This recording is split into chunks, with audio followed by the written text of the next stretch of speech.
Ganito po nakasulat. Ito pong passage na ito, nasa social media ngayon. Nabasa ko po kaninang umaga, tapos binasa ko po sa Biblia.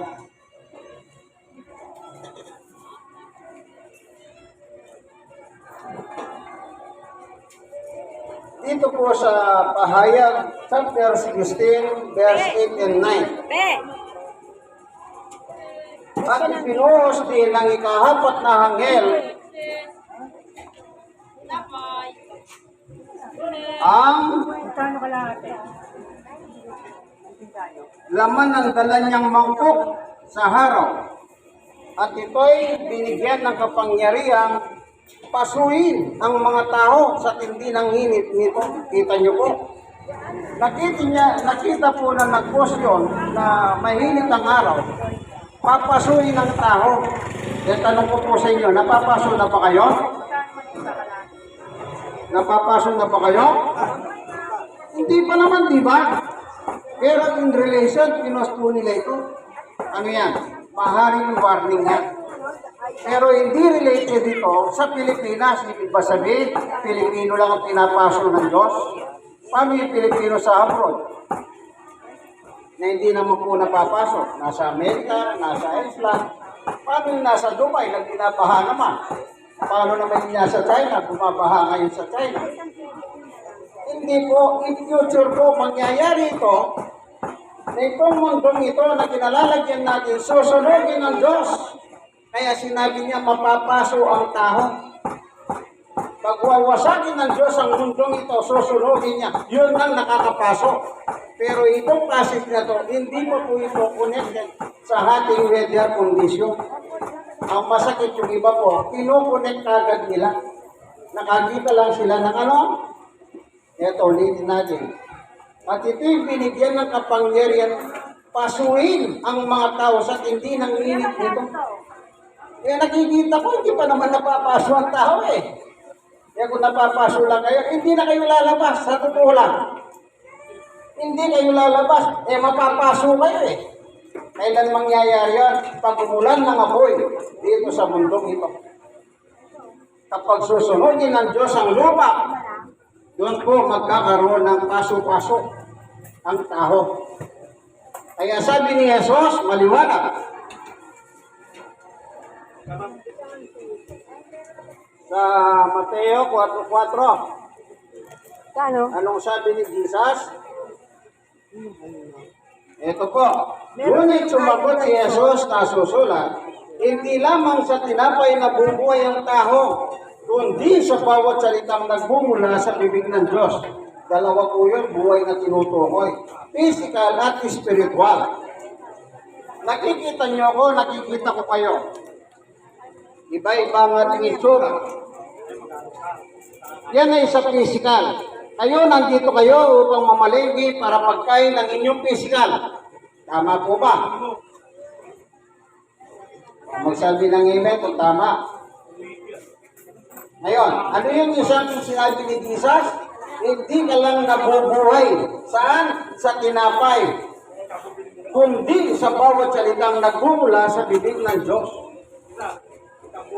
So, ibig lang sabihin ng tao, anuman ang weather condition, mahinit man o malamig, dapat mabuhay tayo sa salita ng Diyos. Bakit po kailangan mabuhay tayo? Sapagkat meron tayong kaluluwa. Meron tayong kaluluwa na yun po ang magbibigay sulit pagdating ng araw. Basahin po natin. Sa Roma, ayon kay Apostol Pablo.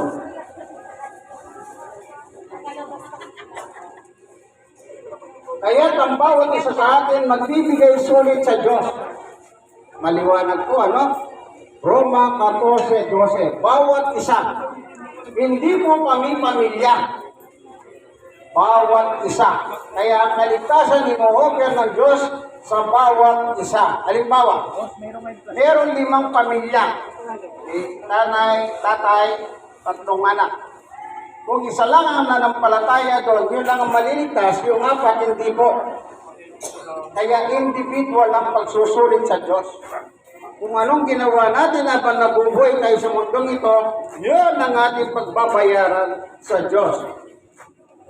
Once again, yung marites, pagsusulitin niyo po yan sa Diyos.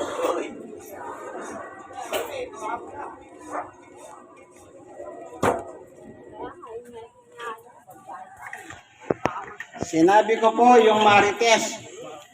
Meron pong marites sa Biblia. Hindi po sila ligtas. Wala tayong magagawa. Nung araw po, sa nabotas ng aral ako, yung napag-aralan ko pala mga marites. Bakit marites? Sila umami sila eh.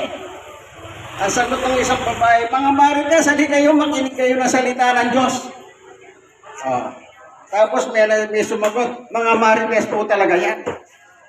Meron talagang umpukan pala ng marites. At natagpuan ko sila. At natuwa naman ako sa kanila.